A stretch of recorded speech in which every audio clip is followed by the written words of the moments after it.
All right. It's Kevin Garcia, a.k.a. the Puerto Rican Kid KG, back with the one and only Eddie Hearn. Eddie, as always, thank you for your time. Appreciate you, man. Let's get into it, Eddie. I mean, hot topic. You know, I heard you talking about it a little bit. I wanted to get your, and maybe you've been asked this way, but I wanted to get your thoughts from this perspective. As a promoter, how would you have felt about what happened last week with Keyshawn? You know, I think it's a difficult sport. Making weight is difficult, but obviously when something happens like that, at that point it's about damage limitation for your client. All right, so you need someone to put the arm around him and say, listen, this is not a good look. And I think one of the problems was the reaction from Keyshawn about missing the weight, about really the feeling of, you know, devastation, if you like, about what had happened. I mean, basically, he'd lost his championship on the scales, a world championship that he'd dreamed about winning, and he'd missed the weight by, 4.5 pounds. So it wasn't close. He didn't look like, I mean, I love Bob Arum, because Bob won't even back his fighters. He'll just turn the screw on them, but he'll give it to you real. Do you know what I mean? You won't really hear me saying that, because I'm always going to stand by you. I'm always going to have your back, right or wrong. Now, to your face, it might be a different conversation, but we're united. Do you know what I'm saying? And Bob came out and went, oh, he didn't look bothered. That terrible look, what was he doing? You know, and I respect that as well, but it's not necessarily the strategy that I would take. But what I would take is, I would put my arm around the kid and say, listen, we need to do an interview, we need to make a statement, but we've got to talk about what's happened. You can't be laughing, and when you come to the show, you can't be stuffing your face with food, having a laugh and fighting backstage and all that. Like, it just goes from bad to worse. But I don't know if that even happened, you know. Also, you have to take a lot of the responsibility yourself. You're your own man, and you know, Keyshawn is a young man. Everybody makes mistakes, but his star was rising, you know, and it's come crashing down. But that's all right. It's life.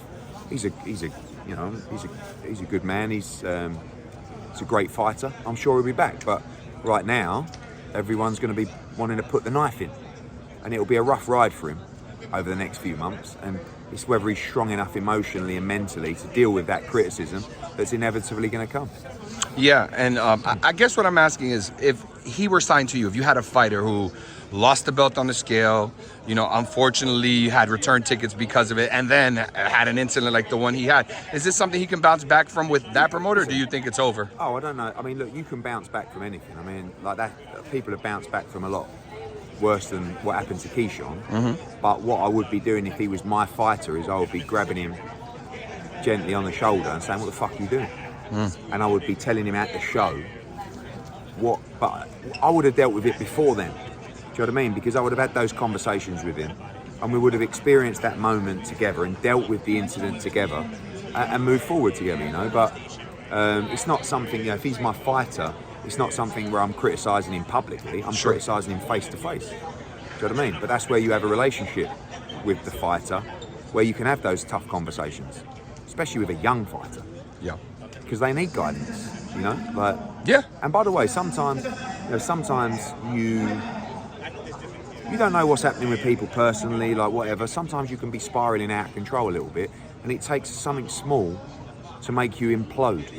And maybe that's what happened backstage. Maybe like, you know, he's missed the weight, he's fucked up, he's going through it, and then he's this stuff about laughing and drinking and eating. Maybe that's like a reaction to, you know, and then he's having a fight, and it's like, wow, your whole career has spiraled out of control in 24 hours.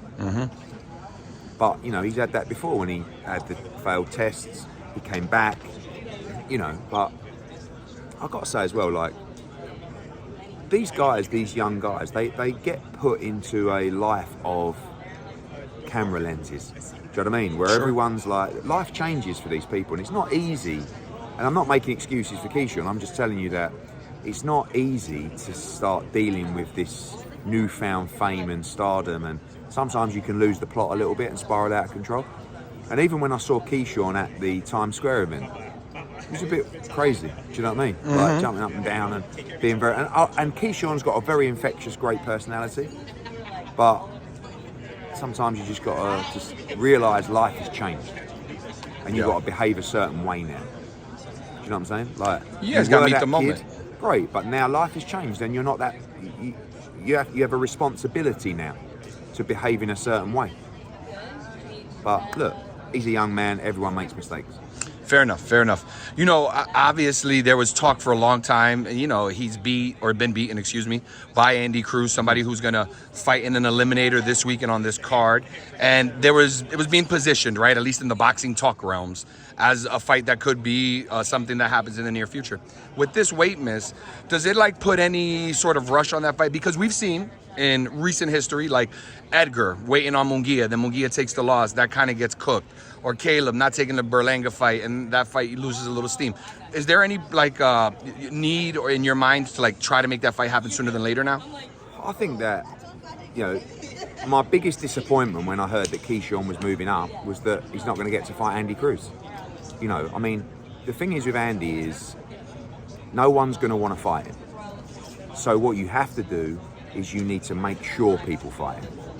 Now, Andy and Keyshawn had so much potential because the storyline was incredible.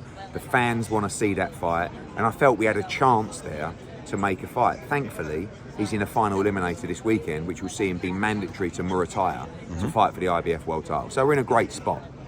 But, you know, Andy jokes that the real reason that Keyshawn is moving up is because he didn't want to fight Andy Cruz, because this weekend he puts himself in a position to fight all the big names at 135. So, Andy Cruz is one of the best fighters in the world. It's a great fight against Mashiro this Saturday. And, you know, looking forward to a big statement from him. Gotcha. Just switching topics a little bit. You know, T.O. Boots, it was a thing. It was rumored. Didn't happen that way. Last time I asked you, it was probably in England, and you had told me at that time negotiations weren't even starting yet. Seems like it moved along, but it didn't work out. T.O. says Boots didn't accept. Can you clarify some of that for us? Just Boots is moving up. I mean, that's... You know, unfortunately, after the Stanionis fight, he had his, you know, team around him, the doctors, the tests, and what they're basically saying is Boots is underperforming to his capabilities. You saw him on Fight Week. Like, it doesn't take a genius to see that it's hard work, right? And the amazing thing is he did that to Stanionis at 50% of his physical capabilities.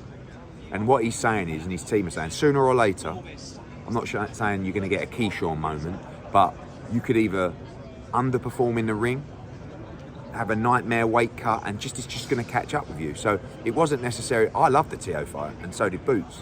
But it was like, can I perform to the best of my abilities at 147? And the answer is, I can probably perform good enough to win, but not to the best of my abilities. So when you see Boots at 154, you will see what I'm talking about. So it's very likely that those belts will become vacated. We're going to meet this week and make a final decision. But yeah, it's time to move to 54. And he's been unified at 47. Now it's time to try and become a two-division world champion.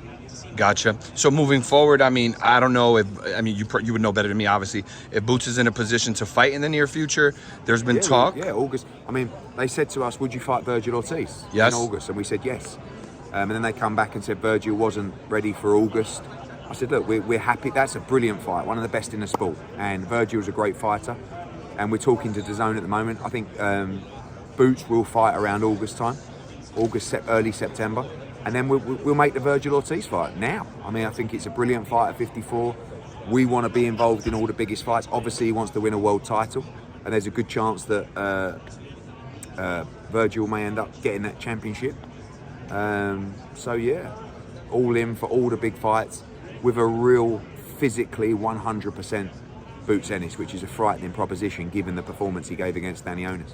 Gotcha. Is there any potential that we see? I mean, obviously Boots is a headliner. He has headlined. But Turkey's made some mention, somebody you work with, obviously, about wanting the biggest, best fights on that Canelo-Crawford undercard. He's saying August. He's not going to be on that. I think Turkey's mindset about that card, from what I've heard him state himself and also speaking to him, is he wants the stars of tomorrow on that card. You know, he wants the bright young names, and Boots is still a very young man, but he's also a unified world champion. I think you're more, you know, Nishant Dev, who's on this card, is a guy that Turkey put out in his post. Tera Moana, our big heavyweight prospect, on this card as well. So I think it's more the younger guys that he's looking at for that card. Gotcha. Speaking about that card, you know, the news around it was initially there was like rumored news that Dana would be promoting it. Then you stated that he wouldn't be promoting it. Now he's back. I got to ask you, Eddie, was there any part of you that wanted to promote that card? I can't because of my deal with DAZN. You know, I'm exclusive to Got DAZN. it. So, Netflix. Got yeah, it. but yeah, I'd love to promote that card. I can't sit here and say no, but I think it worked well with. I think that was always part of the TKO deal. Was that look, we'll do this league, and also you're going to promote Canelo against Crawford, etc. So you know, you see these kind of guest promoters, if you like. I've done it quite a few times for His Excellency. Times Square was a good example of that, and this is Dana's turn. I think it's great for the event, great for the sport. You know, Dana has a huge profile, he's a great promoter, and I think it will add to the size of what is a very big fight. You don't think it's too big an event for somebody who's never worked in boxing before? Nah, I mean, how difficult can it be? I don't know. You tell me. How difficult is it? There's a difference between promoting. But firstly, Dana's not going to make any decisions himself because Turkey makes all the decisions when it's his event. And let's be honest, this is a Turkey Al Sheikh event. It's not a Dana White event. Dana White's been asked to promote it, and he'll do a great job through his channels. Turkey will do what Turkey wants to do. I've known him long enough to know that. So in that respect, in terms of front-facing, using your outlets, your profile to drive the pay-per-view and the ticket sales, etc., Dana can do all that kind of stuff. Now, can he navigate and strategically guide the career of a fighter? No, because it's a new world for him. I'm not saying he doesn't know boxing, of course he doesn't. I wouldn't know how to strategically guide an MMA fighter. I've no idea. So yeah, look, Dana's a smart man, great promoter. He's going to do big things in boxing. You know, there's a difference, of course, between just coming up and speaking and promoting to actually guiding a fighter's career, and that's a real skill. But maybe he doesn't want to do that. I'm sure he's got people that he can bring in to help do that as well. Gotcha. Last thoughts on that topic there. Did you have any did your thoughts change at all? Initially, when I asked you a while back, you were like, look, there's weight classes for a reason. Now it's, or after that, I asked you, you said, I don't know, Crawford's looking a little different. Where do you stand today on Canelo-Crawford? I was on a plane with Crawford for like 15 hours to Riyadh, and when you're around him and he's talking about the fight, he's very convincing. And he's not deluded. He's a guy that knows boxing inside out. And he has incredible self-belief. And that self-belief becomes quite infectious when you're talking about the fight. Then I watched the fight and I thought Canelo was poor in that fight, mainly because Skull was fighting a negative fight. And I just started to think, you know what, I think Crawford might do it. So I want Canelo to win, of course. So, I've had a long relationship with him, but I like Bud. And I think right now, gun to head, I'd probably choose Bud in a 50-50 fight, really.